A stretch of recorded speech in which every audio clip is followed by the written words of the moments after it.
Okay, thanks, Yoichiro. And we'll turn to the Q&A now. I have a question about the extent to which Japan's Indo-Pacific strategy is bound to its current leader, Shinzo Abe. Shinzo Abe has been quite a strident supporter of the Indo-Pacific concept. It was Abe who I think first mentioned the confluence of the two seas when he addressed the Indian Parliament. But Shinzo Abe only has a year, maybe two, to go as Prime Minister of Japan. I'm wondering if the notion of the Indo-Pacific would outlast his prime ministership.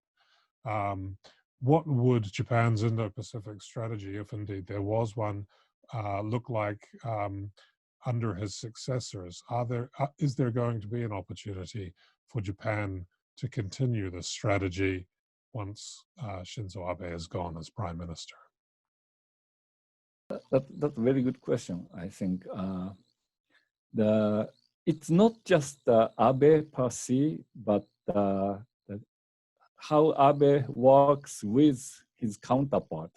So the combination is what actually matters. And Abe-Trump, very interesting combination.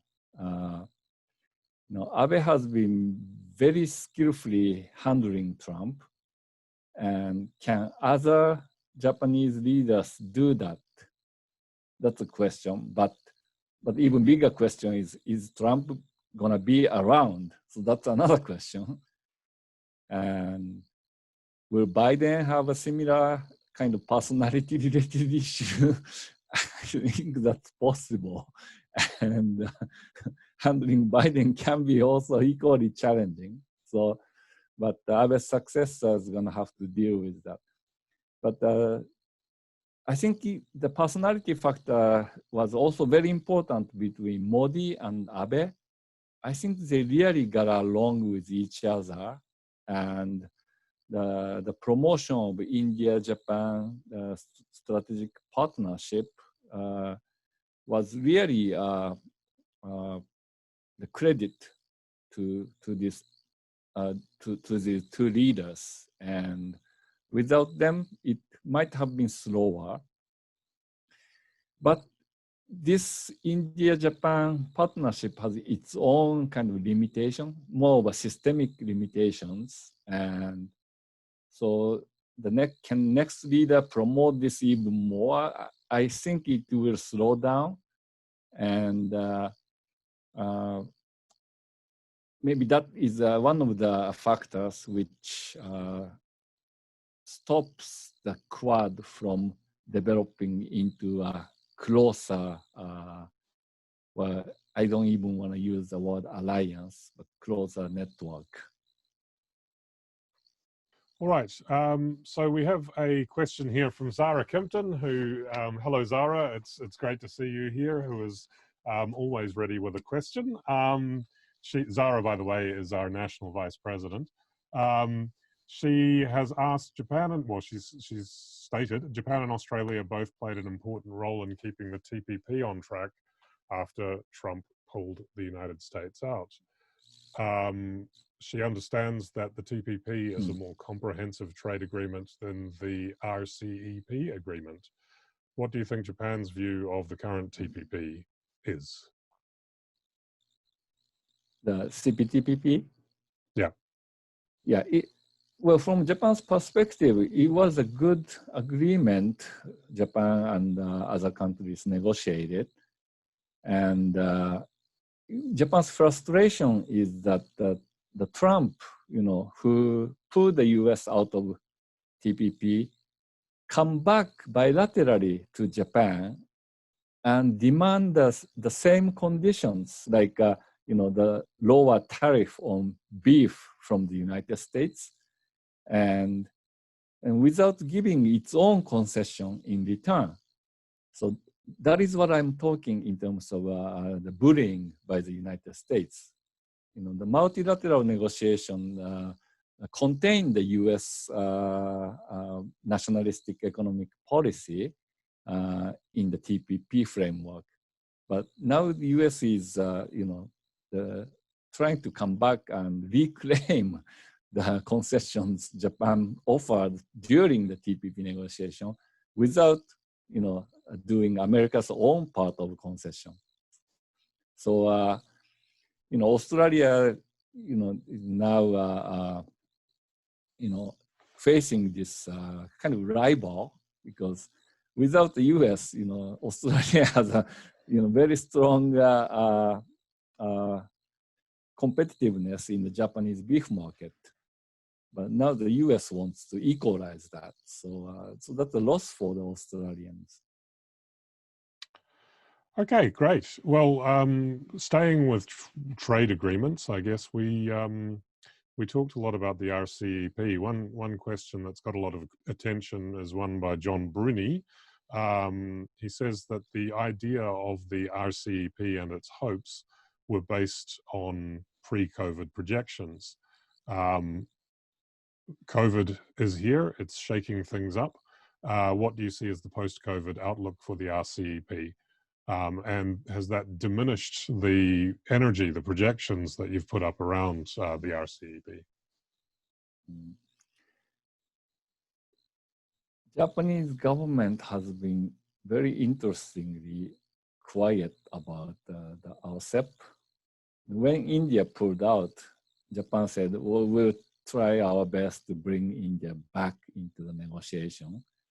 But then, the India, again said, we are not returning. And then, the COVID and deteriorating US-China relations, and India's also having, the growing tension with China over this the border area. So is RCEP dead, or is Japan going to sign without India? I don't like to make predictions, but Japan has big stake in this. Japan has heavily invested in China, and the US pressure on Japan to divest from China is not going to work. Japan is way too integrated with the Chinese economy. And, Abe said, Japan's government will offer financial incentive for Japanese companies to bring the factories back to Japan. Many Japanese companies are saying no thank you to Prime Minister Abe. We don't want a subsidy. We will stay in China and continue the business. So, so I think in the end, Japan may actually sign the RCEP without India. Okay. Well, I mean, let's stick with India. I mean, what is the we've had questions along this line throughout. What is the general Japanese feeling towards India's commitment to this thing that we call the Indo-Pacific, whether it be in terms of RCEP or other aspects, the Quad in particular? There is some discussion in, I hear it from time to time in Australia about whether or not we can speak of an Indo-Pacific, because it doesn't look like India is particularly enthusiastic about joining a large regional undefined group. Do you have any thoughts about what Japan's perspective is on that? Japan doesn't have like a huge expectation about India to begin with, but any kind of addition to this network is very welcome, and India is actually the largest of such potential additions to the network. So in that sense, the Quad is very important. But the earlier justification of this Quad arrangement, India is a democracy and all that, it probably is not as important, because now, some people are talking about Quad Plus, and Vietnam is not a democracy, but it's primarily the number 5 member of this networking arrangement. So in that sense, I think it's good that Japan doesn't expect too much from India, but the maritime self-defense force will be more active, and it already acts in anti-piracy operation in the Sea of Aden, and the patrolling on the southern coast of Yemen, and so cooperation with India, which allows joint exercise, occasional use of facilities and so forth, will be very welcome for Japan. Right, we have a question here from Shogo Suzuki, who is a scholar of Japan studies, I believe, or international relations probably rather, at Manchester University. And he has a question about the intention, the strategic intention of what's known as the free and open Indo-Pacific. That's the term, of course, that the United States and Japan use to describe the Indo-Pacific, and it's usually seen as a term with strategic intent. Shogo asks, hi Shogo, by the way, Shogo asks, or Shogo states that some have argued that the free and open Indo-Pacific strategy is directed towards countering Chinese attempts to enhance its influence in the region, while some have claimed that some of the goals of the free and open Indo-Pacific strategy is about dealing with multilateral security issues and is less focused on China. What's your views? Is this an anti-China or counter-China strategy, or is it something else? I think it depends on which country to ask, and even within the single country, I think different offices would have a different perspective. But let me talk mainly about Japan. I think Japan doesn't want to fully sign on to this military-focused containment version of free and open Indo-Pacific. There is a military security element, especially the maritime, free passage through East China Sea, South China Seas into the Indian Ocean. That's very important for Japan, and China is a growing threat in that regard, as you see every day in the South China Sea these days. But at the same time, Japan is not signing on to this delinking economically of China. Japan just cannot do that. And, if US thinks that, oh, poor Japan, but it's a collateral damage, sorry, that's a potential alliance breaker.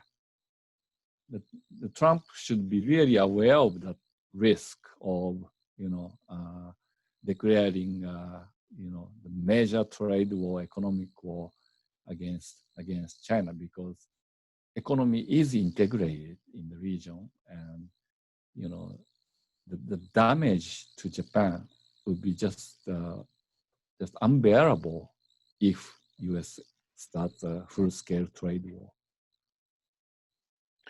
Okay, well, we're almost out of time, but I'm going to allow one more question because I want to bring it back home, as it were. Australia, what role does Japan see Australia playing in the Indo-Pacific, and how important is Australia to Japan's Indo-Pacific strategy?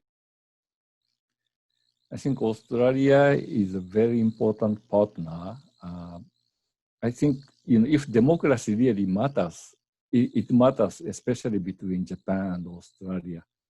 Both have very strong trust in each other, and both, I think, share the same kind of economic interest in the region, in East Asia, and both together can offer enhanced utility for their respective alliance with the United States, and both can moderate the growing rivalry between China and the United States.